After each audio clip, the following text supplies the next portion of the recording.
All right, everyone, welcome back into another props video. Going to be touching on the top prop bets for the Sunday night showdown between the Kansas City Chiefs and the Los Angeles Chargers. Let's go ahead and get into it.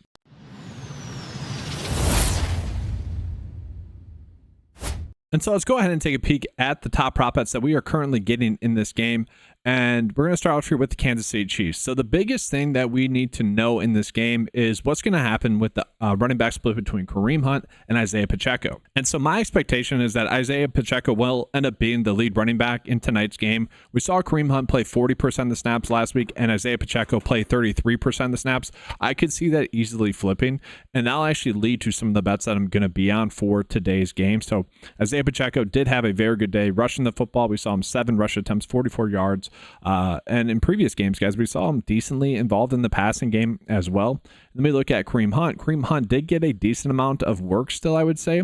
11 total opportunities, but if he, falls back into the RB2 role where he's playing about 30% of the snaps and Pacheco's playing closer to 50 or so, then I'd be more inclined to be on Pacheco and be betting some of the under bets that we currently have. And that brings up the top prop bet that we currently have on the 9-to-5 PrizePicks cheat sheet. That's going to be Kareem Hunt to get under his rush attempts of 8.5.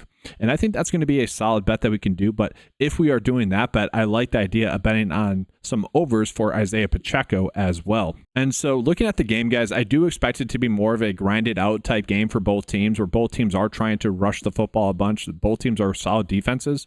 And so that's my only concern with this bet, is that it could end up being a ground and pound type game, and maybe that just naturally leads to both Kareem Hunt and also Pacheco getting like 10 carries.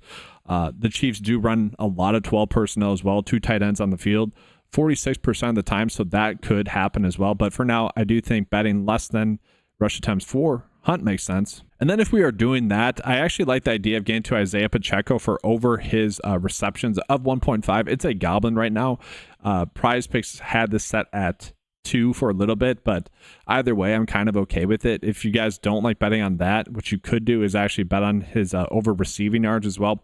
Both of those should go hand in hand. If he's getting 2 receptions, chances are he's going to get over 9.5 receiving yards. And if you just look at how Kareem Hunt has been used with Isaiah Pacheco out, he's had a decent amount of games where he has been involved catching the ball in the backfield. Now, part of that is also looking at Pacheco to just get that third down work instead of P. Ryan getting some of that work. And so that would bode well with Pacheco getting the over there as well. It's kind of 2-tiered there, right? We need Pacheco to get that passing down work, and we also just need him to be the lead back. And now the next best bet that we currently have here that I like as well is going to be Noah Gray. If you guys have been following the channel throughout the season, I've been quietly hyping up Noah Gray a decent amount. I've said a decent amount of times when that Rice injury happened, I was like, all right, Noah Gray is actually going to be the number 2 pass catcher in this offense. And that is something that has now come to fruition. It's been something that I thought would be true, and I think that take has ended up being correct. He's playing a lot of snaps. His role has continuously seen him play about 60 to 65% of the snaps, and he's getting heavily targeted as well in terms of being the second pass catcher. And so for me, seeing this reception line of 2.5, I'm kind of happy to bet that over. Again, they run a lot of 12 personnel, 46% of the time, and he is just getting a lot of design pass plays as well. Now, this is a difficult matchup for opposing tight ends, and that might actually make you want to be on Gray a little bit more, in the sense that Travis Kelce is going to be soaking up a lot of that attention. Kelce had 13 targets in the last game, played 90% of the snaps, had a solid game. But if we're looking at Noah Gray, who's going to get maybe 1 to 2 manufactured touches, I don't mind betting on him to get an extra reception there as well. Again, he's been very solid recently, and I kind of expect that to continue. It's super annoying because the one game I told people to be on him was literally the ideal spot. Like the week that I had the most conviction with him was against Tampa Bay, and he had 0 catches and 1 target. Other than that, he would have hit all the overs that week that we would have bet on him for said prop bet. So I do like Noah Gray. And then we look at some of the other bets that we are getting. I do think it somewhat makes sense to be under Patrick Mahomes for 1.5 passing touchdowns, but that's not a bet I need to go crazy with. I'm not going to be touching Noah Gray for under his fantasy score. Again, he's been decently involved. I don't want to mess with that. Will Justin Watson catch a pass? Maybe. I mean, this is actually a very low line for Justin Watson, who does play a decent amount of snaps, but we don't need to bet on that. If you are betting on DeAndre Hopkins for potentially his over fantasy score, not a bet that I hate.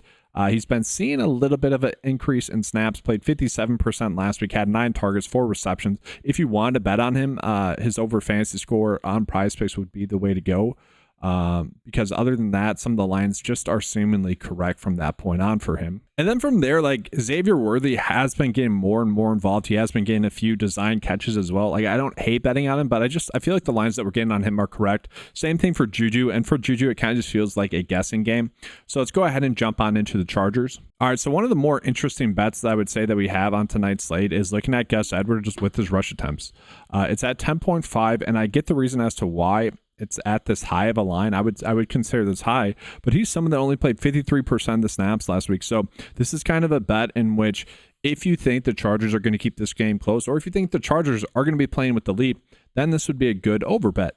I personally think that this will be a good game for the Chiefs. I could be wrong about that, but if the Chiefs are playing with the lead, it's going to be more difficult for Gus Edwards to get over 10.5 rush attempts. He just hasn't looked that good. I do think it's worth calling out that the Chargers have called up Jared Patterson, who is a pretty good third down running back, and so I kind of expect him to be that guy. If you look at the difference between him and Vidal, who a lot of people were, best ball bros were hyping up during the summer, they're kind of the same skills that I would argue Patterson is a better kind of pass catcher, and so Vidal might be involved rushing the football in replace of Gus Edwards. That could happen. He ended up playing about 27% of the snaps, and we also saw Haskins actually play 13% of the snaps, but he probably won't get that much work. He had a terrible fumble last week, so I think it'll be Patterson here.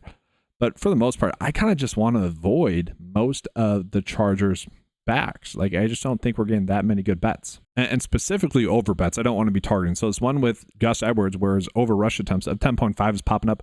I'm staying away from that. A bet that some people are going to like is going to be Ladd McConkey to get over his receiving yards. The average sportsbook line, though, has this at 57.8 or so, where they are favoring the over pretty heavily there, so it makes sense why PrizePicks and Underdog has it at 60.5. Naturally speaking, PrizePicks and Underdog are a little bit higher than the average sportsbook lines, and that's why a lot of the times, a lot of the bets that are popping up are under bets, which is annoying. But Ladd McConkey, a little bit banged up, very difficult matchup in this game. To me, if I'm the Chiefs, I'm like, all right, let's just stop Ladd McConkey, and we'll live with the rest, And so that's kind of my long way of saying that's where Gus Edwards could end up getting his over rush attempts as well, if the Chiefs really go out of their way to try to take away Ladd McConkey. And so I don't like the fact that those two bets are the two best bets on the board right now. So from there, are there any other really good bets that we can really get on for the Chargers? I would argue not really. Like, if this bet here for Cameron Dicker was popping up telling us to bet the over, like even like a 52% likelihood, I'd be fine doing that. Now we'll jump on into the underdog side of things here, guys, and it's going to be basically about the same. Now, if you think that Pacheco's not going to have that big of a role, if he's not going to be kind of the lead back here, then you would want to bet his under fantasy score on Underdog. They are definitely a little bit too high here, guys, where if you think he's going to have a good day, you want to bet his over fantasy score on PrizePicks. And I do want to call this out to you guys. Like, this is pretty crazy. This should never be happening. So Underdog has this line set at 10.75. And then you look at PrizePicks, they actually have it set at 10.5. So Underdog's line is higher than PrizePicks. Now, why is that important? Because PrizePicks is full point PPR. Underdog is half point PPR. Now, we know that he's only likely to get maybe 2 receptions. That's kind of the projection. So it's really not that much. It really is 0.5 of a difference there. But the point is Underdog should never be higher than PrizePicks. So that is an interesting thing there. So that really tells us that on one of the sites, we are clearly gaining a decent edge there. I would argue I actually like the over a little bit better on PrizePicks there. And so that just gives us a little bit more conviction on whichever bet, or would give you whichever bet you like a little bit better on that side of things. And I do want to call out one other bet here that is seemingly interesting here. And that's going to be with Justin Herbert and his pass and rush yards. So between PrizePicks and Underdog, we are seeing a big prop line difference. And I actually like the under, I think, a little bit more on PrizePicks. The average sportsbook line would have this set at 250.43. The projection data likes it at 247.5 or so. And so, yes, the clear kind of outlier data point here is going to be the PrizePicks line for under 255.5 passing yards there for Justin Herbert. And if we pull up his game log, we can see over the last 2 games has been struggling. The only really good game that he had was against Cincinnati, which is a more easy matchup. Baltimore should be as well, but Atlanta a little bit more difficult. Tennessee more difficult. Cleveland, he got the over, but a little bit more difficult. This is a more difficult matchup. I do think this is going to be a more run-heavy script, and so I think it'll be tough for Herbert to get this over.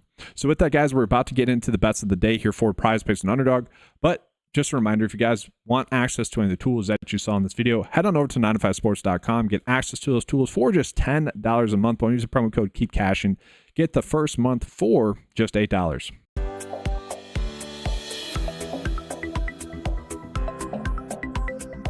All right, guys, so going ahead and get into the 9 to 5 bet of the day here, we are taking some bets that are pretty likely to hit, mostly because I wanted to make this a flex slip bet. This is a slate in which I kind of expect for it to be tight, like probably 4 for 6, honestly. I like Noah Gray to get over 2.5 receptions. I think that's a solid bet. Travis Kelce is highly likely to get over 5.5 receptions. Same thing with DeAndre Hopkins, over 3.5 receptions.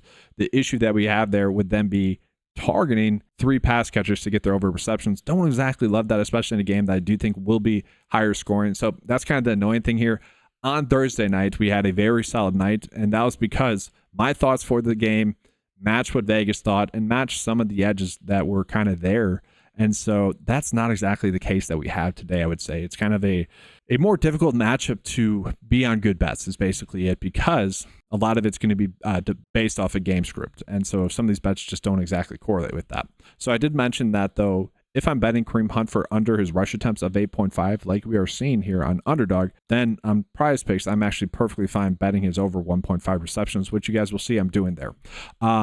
Worth calling out here with Patrick Mahomes. I'm betting his under fantasy score here, but this is a milling opportunity. His fantasy score on PrizePicks is 7.5. That's off by about 0.9. That should really not be happening. And then Vidal with his rush yards of over 13.5. This is off by like 3 compared to the PrizePicks line of 16.5. That could end up being a full rush attempt, right? Like getting 3 yards rushing, that could end up being a full rush attempt. And it wouldn't be surprised to see him be a little bit more involved, especially if the Chiefs are playing with the lead. And so this slip I actually like a little bit better here, but it's a 3 slip bet, which we know not to do on PrizePicks because the payout is terrible, especially compared to Underdog. So maybe you guys just go with like Noah Gray for over 2.5 receptions and then Herbert for under his passing yards plus rush yards, or with Pacheco. Now, that being said, guys, if you are saying, Eric, I hate the idea of betting on Justin Herbert under his pass and rush yards, I'm okay with that. I probably wouldn't suggest it, but make sure to just bet his over then on Underdog, because that is a decent edge there. It should not be that big of a difference. Okay, so take advantage of that there. That's going to do it for today's video, guys. Make sure to give a like to the video, subscribe to the channel. That does help out a lot. Thank you guys for watching. Good luck. And as always, let's keep cashing.